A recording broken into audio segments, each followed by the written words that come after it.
This Week in Agribusiness, serving America's most essential industry, is brought to you by Case IH. Coming up on This Week in Agribusiness, farmers grapple with utilizing new technology to manage their data. Hello everyone, thanks for joining us for This Week in Agribusiness. The past year has seen a lot of headlines about AI, artificial intelligence. Many industries are wondering about how this new technology could impact their development, and agriculture is no exception. This is a conversation happening at companies around the world, and it's a conversation that'll be happening next week. Now here's something to look forward to at the Farm Progress Show, an interesting discussion about AI, artificial intelligence. Jack Mark joins us here to visit a little bit about this. Jack is at Generator, the Illinois Ag Tech Accelerator.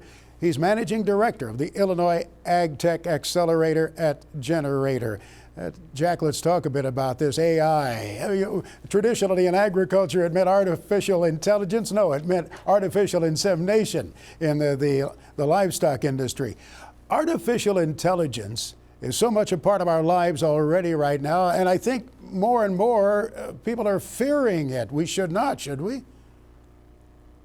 Well, I use it every day, and it hasn't threatened me or my family yet. So I would probably say that in general, it's mostly safe to use. I will say I've had good experiences with it where it's delivered a lot of value, and I've also gotten some garbage out of it on occasion. So I think really it's about using it in the right way at the right time, and setting the right expectations for it, really. In agriculture, the potential is outstanding. I mean, it's just fantastic when you look at the years ahead, what artificial intelligence can do for us, but farmers need to prepare for that. I believe that's part of the message you'll be sharing at the Farm Progress Show.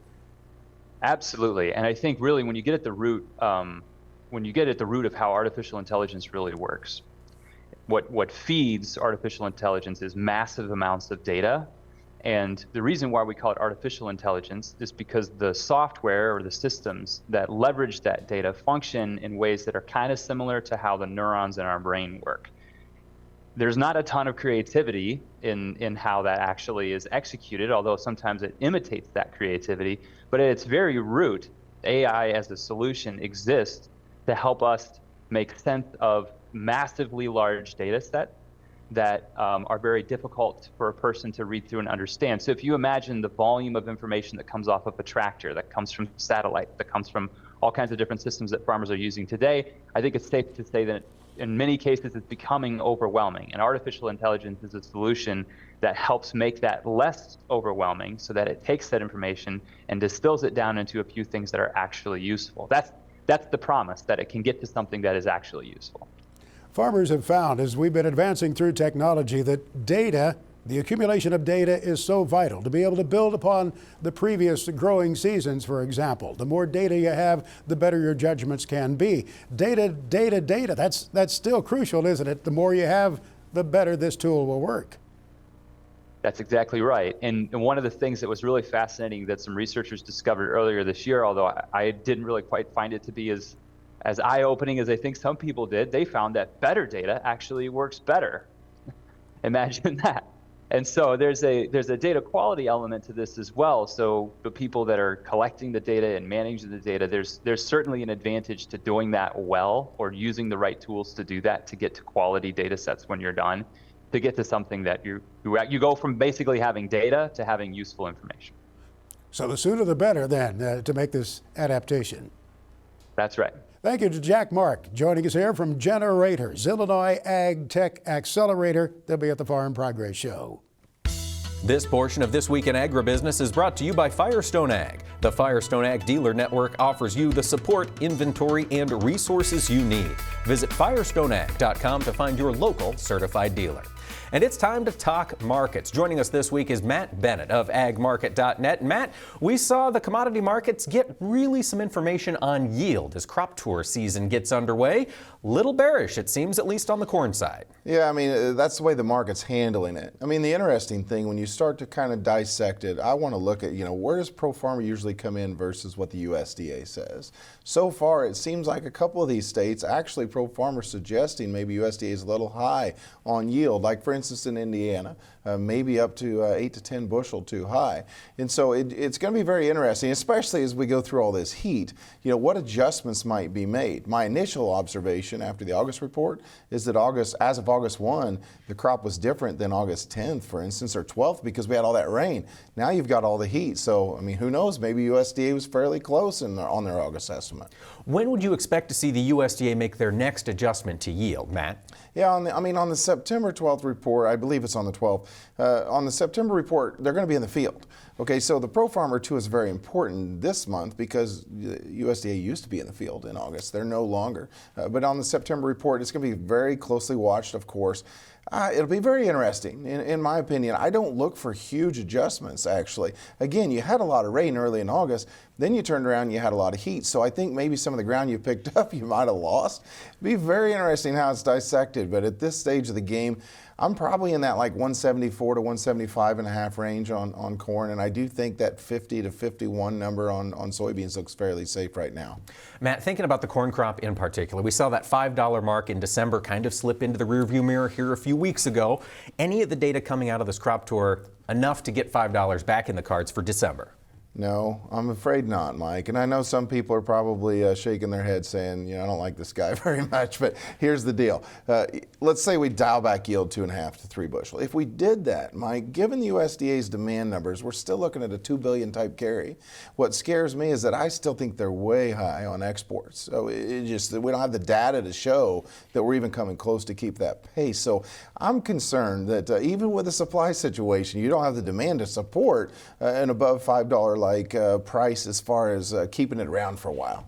So with that export challenge ahead, Matt, how many more reductions in exports do you think we could see? I think that you could probably take a couple $100 million out of it in the next 2 to 3 reports. I don't think they'll do it all at once. 2 to 300, somewhere in that range. Right now, it would suggest like a 1.3 billion, based on our sales right now, and they've got us at 2.05. So obviously, we're not even close. But China's had these flooding issues. Hey, there's a chance that we could see China step in and buy corn. That'd be a welcome sign. Have we seen China step back in to buy any soybeans here recently? Yeah. I mean, China and unknown, or China, if you will, they've bought a fair amount of soybeans lately, and we haven't always been the cheapest on the dates that they've announced those purchases. So, it's actually been a really good sign. I mean, I'd like to see them step in and buy corn, but at least they're stepping in and buying soybeans. So on the soybean side, you mentioned not expecting huge additional changes in yield. Matt, where do you think price moves from here? It'll be interesting. Pod counts have been really good on the tour, but pod counts, the pods got to get filled. And when it's 95 to 100 degrees across the entire Corn Belt, you've got to expect that the pods aren't all going to get filled. And so beans are hard to guess to begin with. But when you have pods there, you definitely have the potential. I think that this bean crop, I don't know if that's going to answer your question, but I think this bean crop's a good one. I just don't think that it's finishing well at all. And if we don't get some rain here before too long, I'm very concerned about what type of finish we're going to have. I don't think we'll get below 50, though. Is any of that concern in the market driving basis higher in soybeans? Are any end users really trying to secure needs? The problem with beans here lately is that people know that they're going to be able to get into harvest, and so bean base is absolutely imploded in places. And so, last week we had a little bit of a run up in the board, but most places their cash bid actually went down, and that's not much fun to see. But bottom line moving forward is that we know we're going to be able to get into harvest, both corn and beans. I mean, it's very interesting on corn basis actually, because most of these elevators are running very dry at this point. I mean, there's not much corn around. Early premiums, I think, will be very exciting. But after that, I'm a little concerned about what basis look like for both corn and beans. All right. We'll have more to talk about when we come back with Matt Bennett of agmarket.net. This portion of This Week in Agribusiness is brought to you by Firestone Ag. Harvey Firestone invented the first pneumatic farm tire, forever changing what it means to farm hard. Visit firestoneag.com to learn more about this history and tire solutions for today.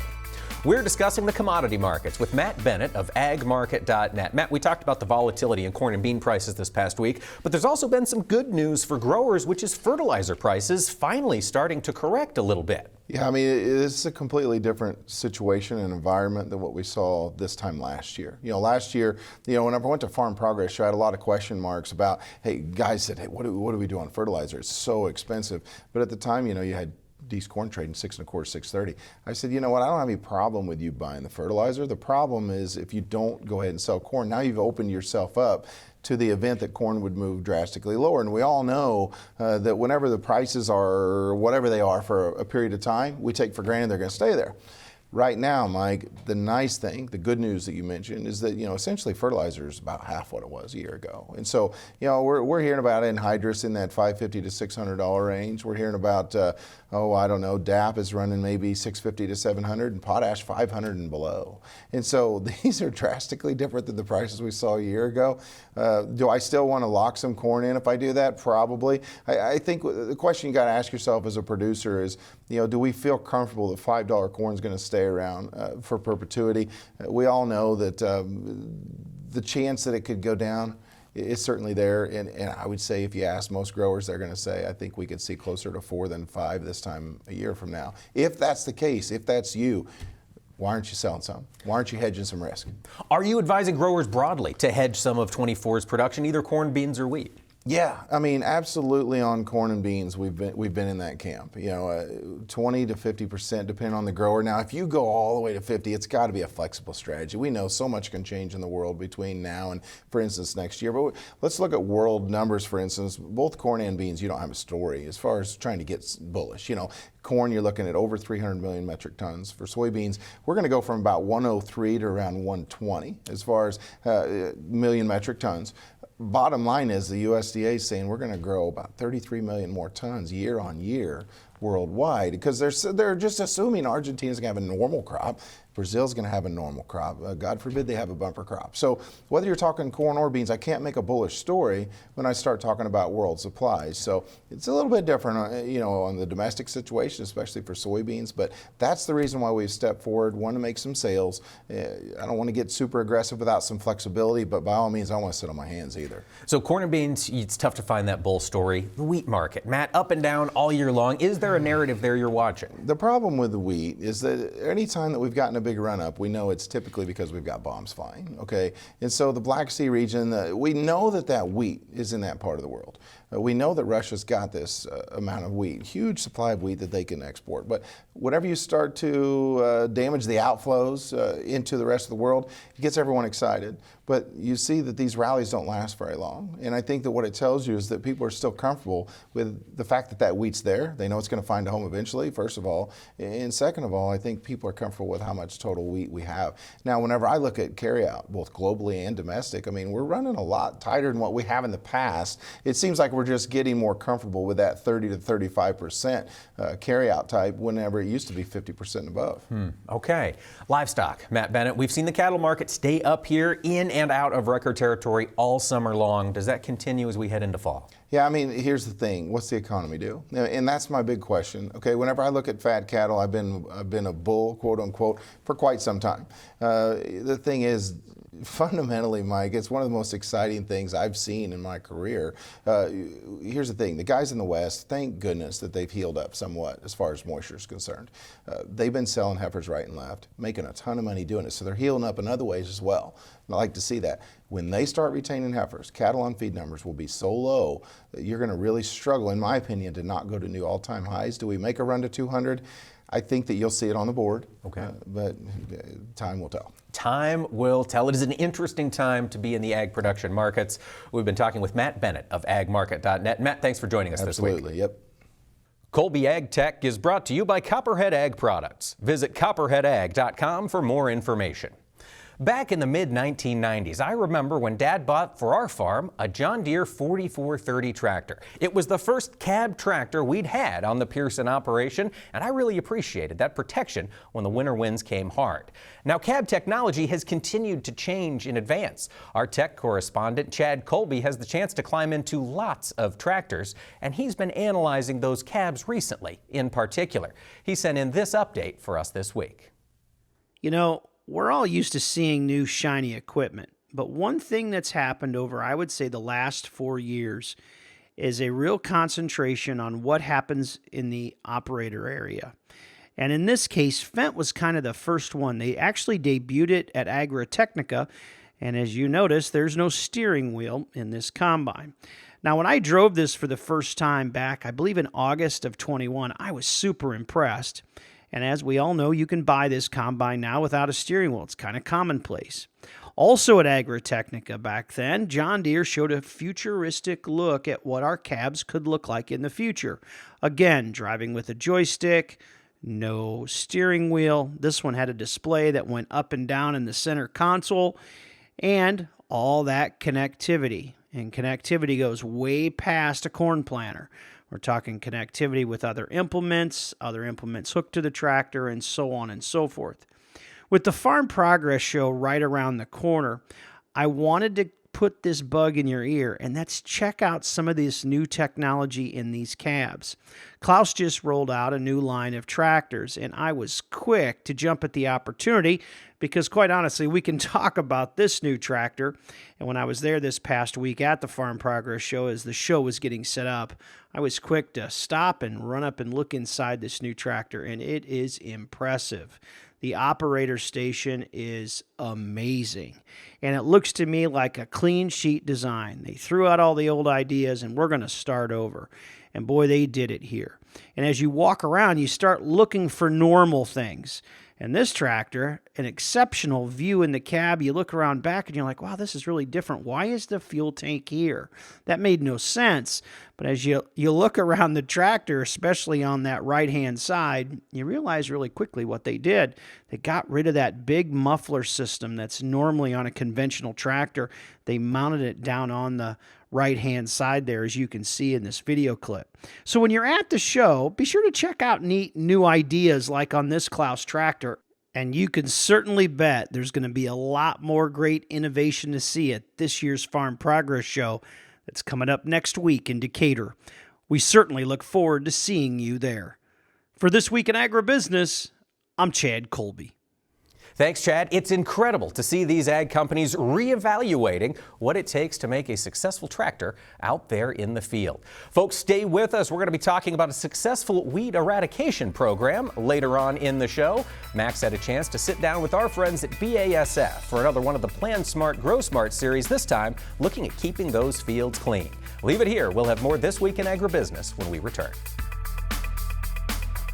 Closed captioning for This Week in Agribusiness is brought to you by Pentair Hi-Pro, a global leader in innovative spray technology for farmers for over 75 years.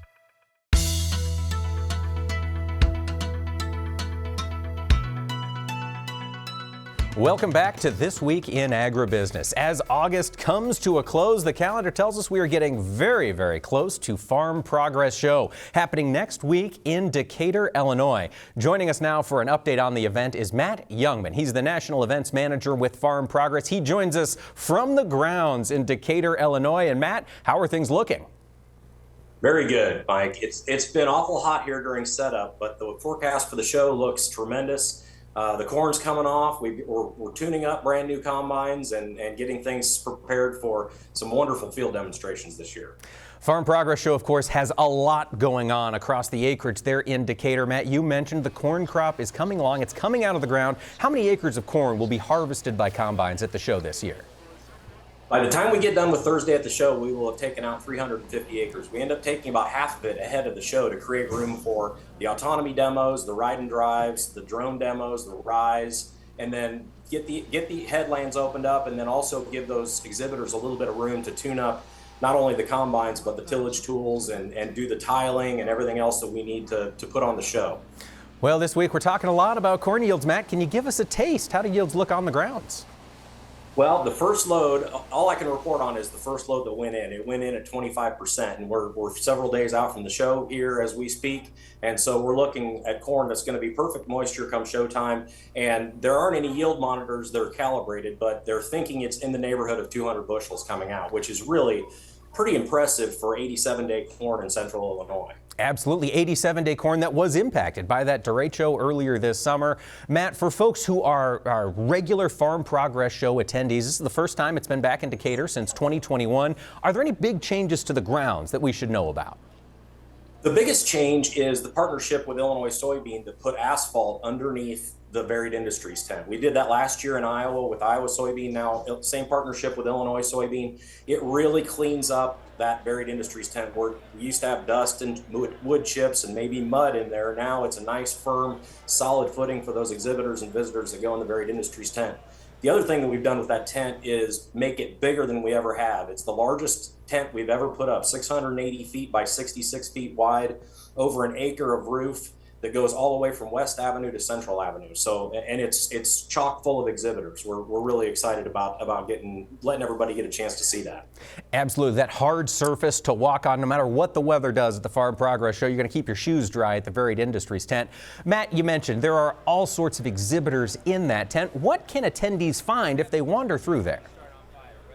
So exhibitors don't typically step into the Farm Progress Show and take a great big giant outdoor lot. People that are dipping their toe in and coming with some brand new technology or brand new idea, they're usually going to do that with a 10 by 10 booth. So a walk through the Varied Industries tent is probably the best place to go and see some of the things that are new companies, new exhibitors, and then obviously everybody that typically is in there as well. So it's a great mix from one end to the other.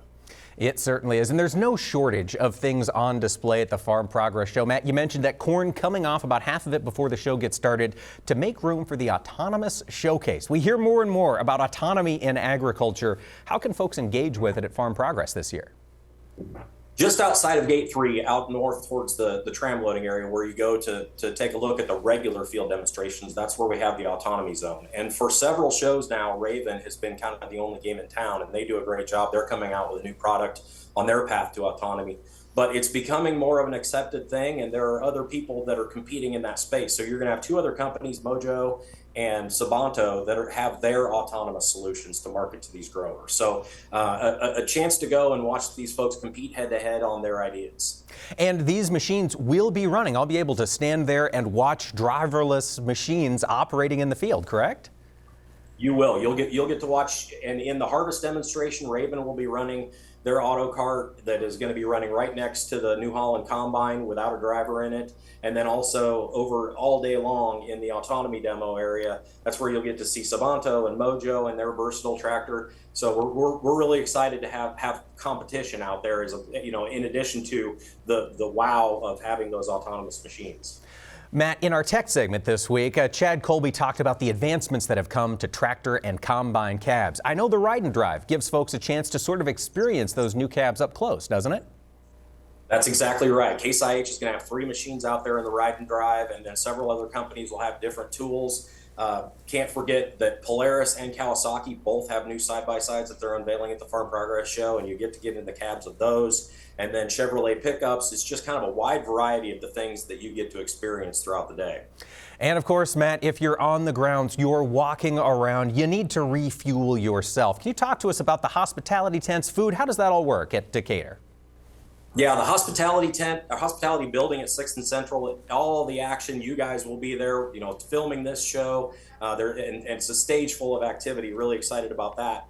The good thing about the food, if you need a break and grab your lunch, is that all the food is done by nonprofits here in the community. So all that money goes back to those nonprofit organizations, and there's a different menu at each one of the 4 food courts, as well as some special things like the Pie Lady and Sister's Coffee and some of those kind of things. So if you go home hungry, it's your own fault.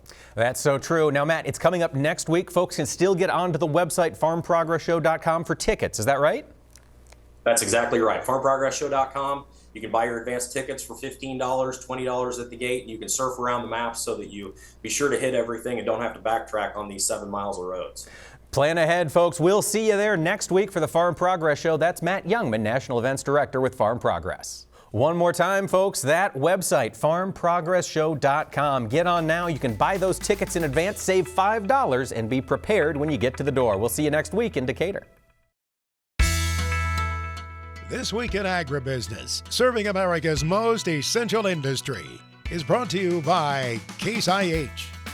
Welcome back to This Week in Agribusiness. Well, it's hard to believe, folks, but the Farm Progress Show is just around the corner. Thousands of people from the ag industry will be in Decatur, Illinois to help share the word of what we're developing here in this industry. One of the companies that will be on hand is Ag Growth International. Joining us now is Scott McKernan. He's the Senior Vice President of U.S. Farm for AGI. Scott, thanks for joining us this week. Hey, Mike, thanks for having me. We're going to talk about AGI at the Farm Progress Show in just a minute, but I'm curious, what have been some of the trends you've been seeing across the summer from the farm division at AGI? You know, Mike, AGI is diligent at work across our engineering and product development teams, working on products to address farmers' needs on the farm. So the technology really is focused on addressing labor issues, creating products that require less labor, swing away augers, new technology around grain handling equipment, and really addressing the efficiencies and the operational needs on the farm. Scott, one theme we've seen this summer has been severe weather across some of the Corn Belt. No doubt some grain facilities have been impacted. From a manufacturing perspective, is AGI ready to supply grain bins ahead of harvest? We are, Mike. Every year, AGI puts a plan together to make sure that dealers and growers across the United States have got access to our products when they need them. So lead time is important.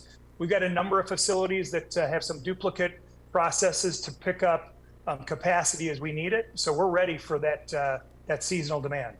What can the audience experience if they make it to the AGI booth? You know, Mike, we have got just a great setup in Decatur. So, I'd ask everybody to come on out and kick the tires. AGI has got industry-leading grain monitoring technology. We've got great storage products, material handling, both portable and permanent, conditioning, structures, literally, Mike, everything that you need to manage your farm operation. Well, Scott, tell us what else is happening at the AGI booth. Kevin Kalb and Brooks Cardinal, a couple of successful Indiana farmers, are going to be with us. And they're going to be talking to us about their reality TV show, Live to Farm, on the Discovery Channel. And along with that, one of our good dealers, Valley View Agrisystems, will also be there with us. And they're going to share with the group that they're going to track these farmers this summer on the Discovery Channel as well. So we're going to take that journey this summer. Lots going on in booth 1067 at the Farm Progress Show in Decatur, Illinois this year. We've been talking with Scott McKernan, Senior Vice President of U.S. Farm with AGI. Max also had the chance recently to visit with our friends from BASF about keeping those fields clean. Weed eradication is crucial. So on this week's Plan Smart, Grow Smart, Max sat with Technical Marketing Manager Dan Waldstein to talk about weed eradication.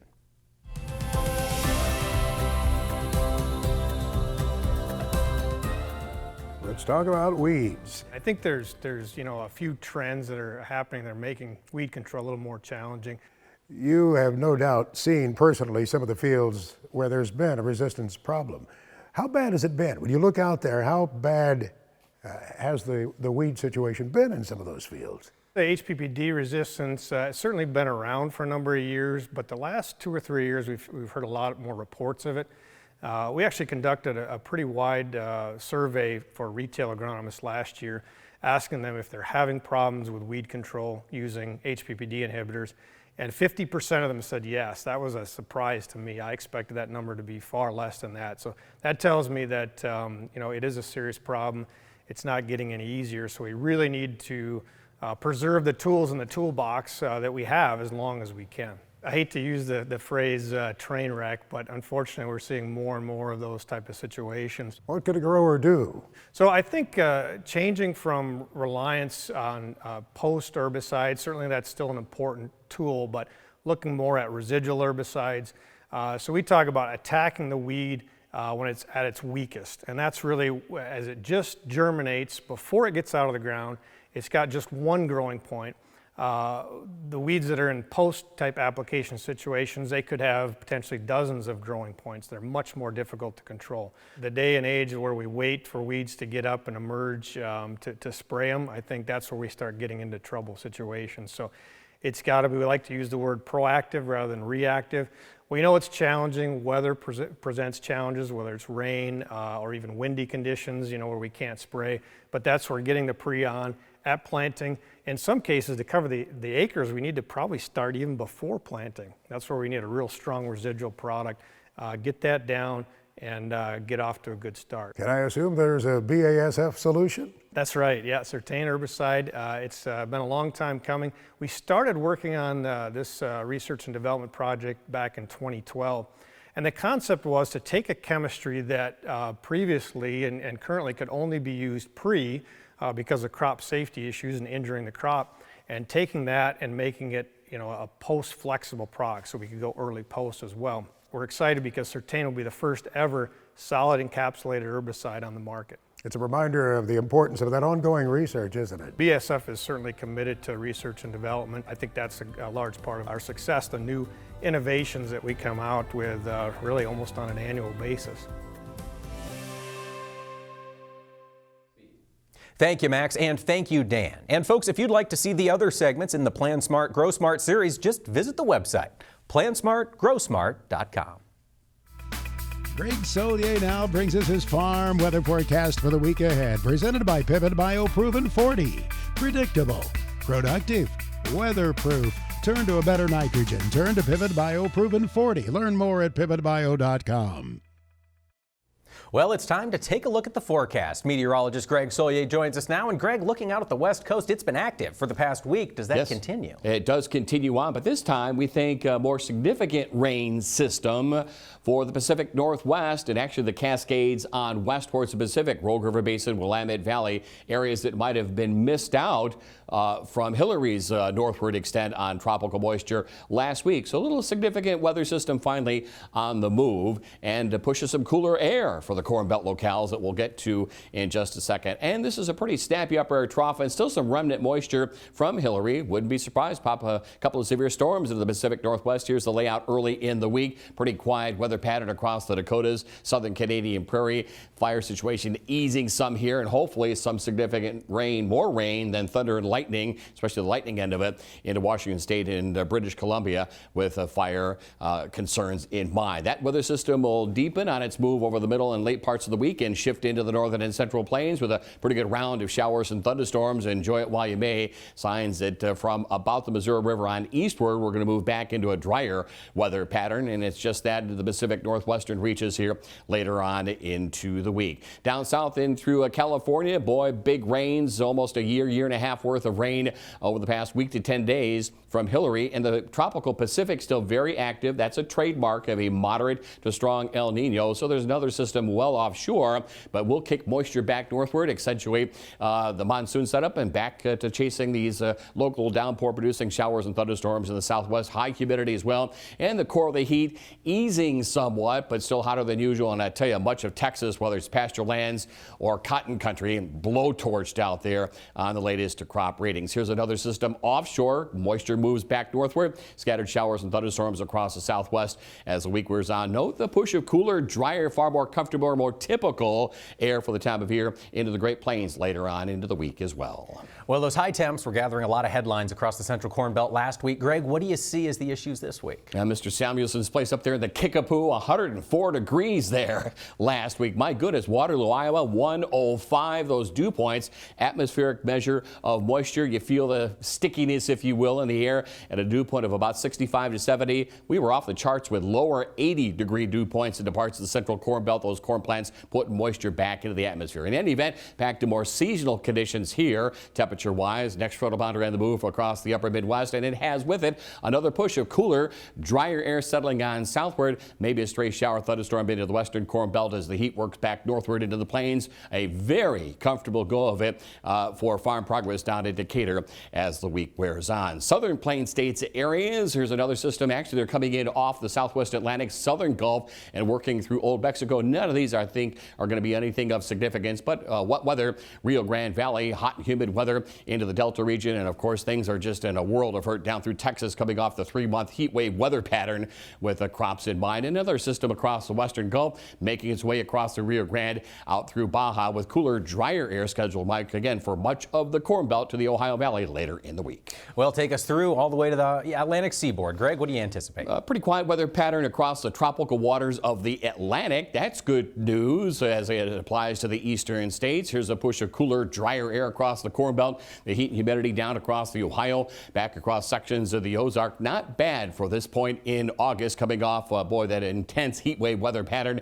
This will be a world of improvement across the Corn Belt locales with another cool front settling on southward. No more than a stray shower thunderstorm at the Ohio Valley and some shower activity across the mid-Atlantic region and a hint of autumn in the air across the northeast and New England. Over the southeastern part of the country, again, just weak disturbances making their way into the Gulf of Mexico. No big deal. We see it right now. Lots of wind shear across the Atlantic. Tropical, yes, but named and problems down the line, no. Wet weather, though, is back into play, including the Florida Peninsula across the mid-Atlantic region. Afternoon showers and thunderstorms here with another cool front as the heat and humidity builds and holds actually some areas of the plains on northward. Greg Solier is back with his extended farm weather forecast for the country, presented by Pivot Bioproven 40. Predictable, productive, weatherproof. Turn to a better nitrogen. Turn to Pivot Bioproven 40. Learn more at pivotbio.com. Well, we're back with meteorologist Greg Solier looking at precipitation. Greg, what do you expect to see next week? Once again, I think it's the western states and this go around, the Pacific Northwest that was on the shorter side of the rain gauge last week from the northward run of Hillary. Of course, last week, most of the action across the Corn Belt was up through the Great Lakes region. There were some sizable rains into parts of Michigan and Ohio. Those late beans will certainly appreciate that, but little or none over a wide area of the plains and Corn Belt locales. Kind of get used to this here in the weeks to come. Tropical systems are not going to be named, we don't think, or anything of significance in the Atlantic here, down through Florida, wet weather back through the mid-Atlantic region, across the Rio Grande, across Old Mexico into Baja. And look at the plume of tropical moisture still, along with some severe weather across the areas from the Divide on west to the Pacific coast, including like 1 to 3 inches, much needed into Washington state.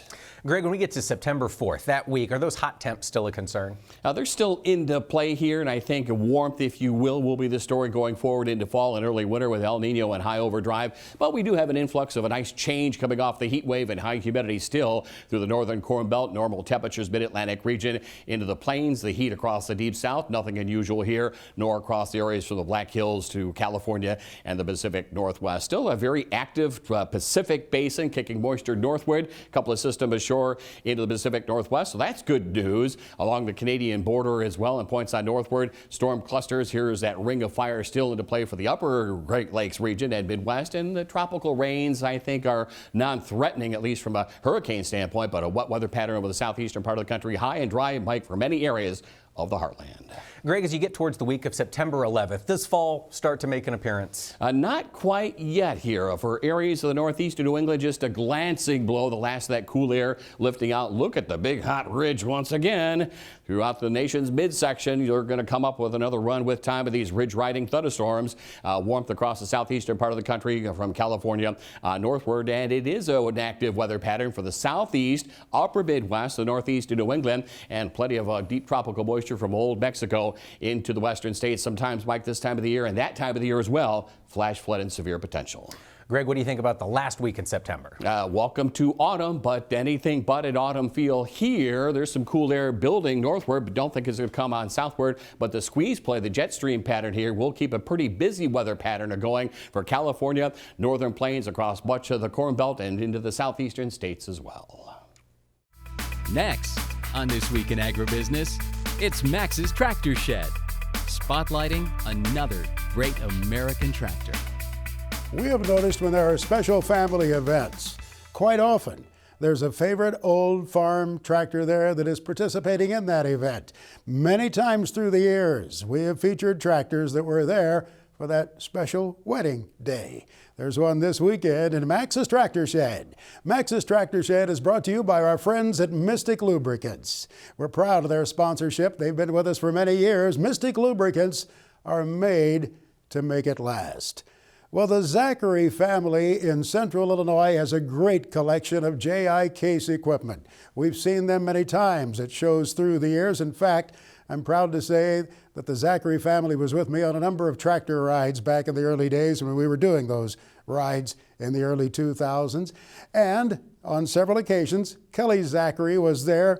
She's been at a number of shows with this tractor. Look at this VAC. Yeah, it's painted pink, and the sign proudly proclaims, "Thank God I'm a country girl." Well, her VAC provided the conveyance for Kelly to arrive at her wedding ceremony with David Gage a few days ago there in central Illinois. Congratulations to them on their marriage, and let's keep that Case VAC in great shape. Mark Stock is here this weekend to tell us the story from Big Iron Auctions, as he always does. Let's see what's selling at Big Iron in the week ahead. Well, hello everyone. We've had such a wonderful time here the first couple days of the Half Century of Progress in Rantoul, Illinois. I want to thank Max. You're a great host and do a fantastic job. Now, next week we have some outstanding auctions on BigIron.com. On Tuesday, Max, August the 29th, the Reed brothers, Gary Reed and the Robert Reed Estate, will sell 372 items by Piper City, Illinois, selling 3 outstanding well-cared-for John Deere combines, track tractors, mechanical front tractors, 4-wheel drive tractors. Then on Thursday, August the 31st, Kenny and Sharon Chase, they are retiring their equipment by Abilene, Kansas. 139 items selling, including 2 John Deere 8320R mechanical front tractors, selling 2 John Deere 9670 combines.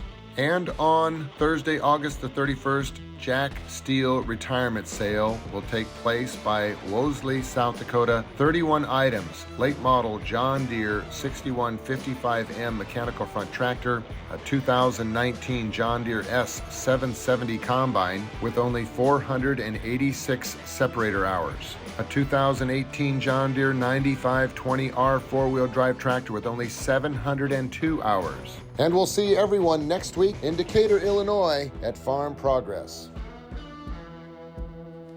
Our FFA Chapter Tribute is brought to you by Pioneer, developing new generations of seed innovations for new generations of farmers. Pioneer, what's next happens here. This week we are meeting that next generation of ag leader, and we're going to the Show Me State. Joining us now is Kelsey Miller. She's the Missouri State FFA Vice President. Kelsey, thanks for joining us. Thank you for having me.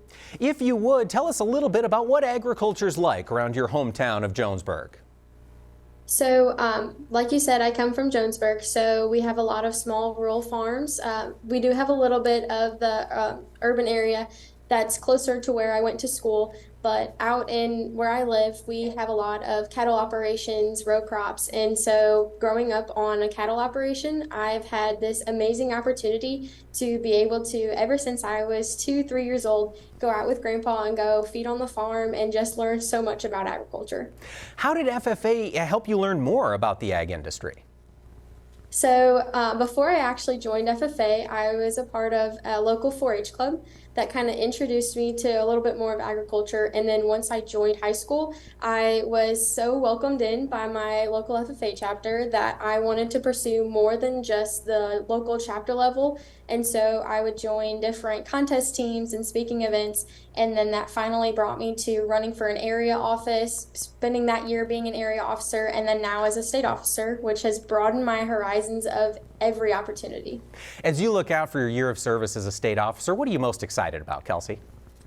I am definitely most excited for the relationships that I've been able to build so far and how I can expand them going into the rest of this year. And even after my year of service, how much more of an opportunity there is for growth and for different new experiences, that just seeing that is amazing to be able to accomplish. Well, we wish you the best of luck in your future studying at Mizzou. That's Kelsey Miller from Missouri State FFA.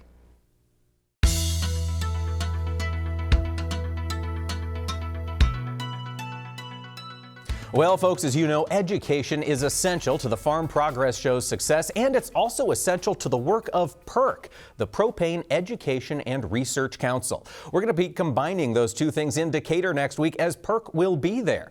Joining us now is Michael Newland, the Director of Ag Business Development with the Propane Education and Research Council. And Michael, thanks for talking to us this week. Appreciate the time. Thank you very much. So next week, PERC will be having a panel at the Sukup booth, as I understand, to talk about energy on the farm. Michael, fill us in. How is that changing? Yeah, so I think it's a great partnership with Sukup. First of all, 80+% of grain dryers in the country run on our fuel, and that's really the time of year that we're staring at right now. It's almost harvest time. But the panel discussion is going to be, I think, the most unique thing that could happen at Farm Progress Show this year. We've got a great panel of people, all with ag ties, all with varying backgrounds, though, to come and speak on how energy impacts their farms directly and maybe what they see the future of energy on the farm being. That is a huge topic, Michael. That is a conversation happening on dinner tables around farms this year as energy prices have been so wild. Where and when will this panel be happening at the Farm Progress Show? Yeah, you're exactly correct. You mentioned the Sukup booth. The number of the booth is 16W. It's going to happen Wednesday morning, 10 a.m. local time at Farm Progress Show. Some of the folks we've got there are going to be folks from the Shark Farmer series, Discover Ag, Modern Day Farm Life, This'll Do Farms, and the Farm for Profit guys, I think, will have a very unique spin on energy and energy pricing. And Michael, of course, PERC will be at Farm Progress Show. You'll be at that panel. Are there other ways that growers can interact with the work being done by PERC? Absolutely. All things propane are at propane.com. And if you're specifically looking for ag things, propane.com/agriculture is a great place to start. Folks, that's Michael Newland, the Director of Ag Business Development at the Propane Education Research Council. Michael, thanks for joining us this week, and good luck with that panel next Wednesday at Farm Progress Show. Thanks so much.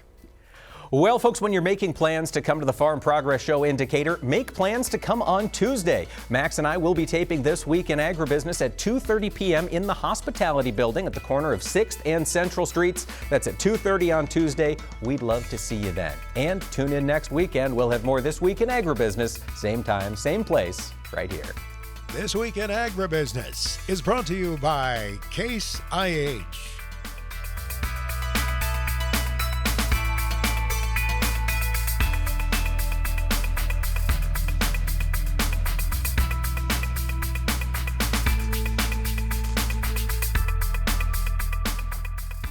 This Week in Agribusiness is produced by Omax Communication in association with 22 Creative Group.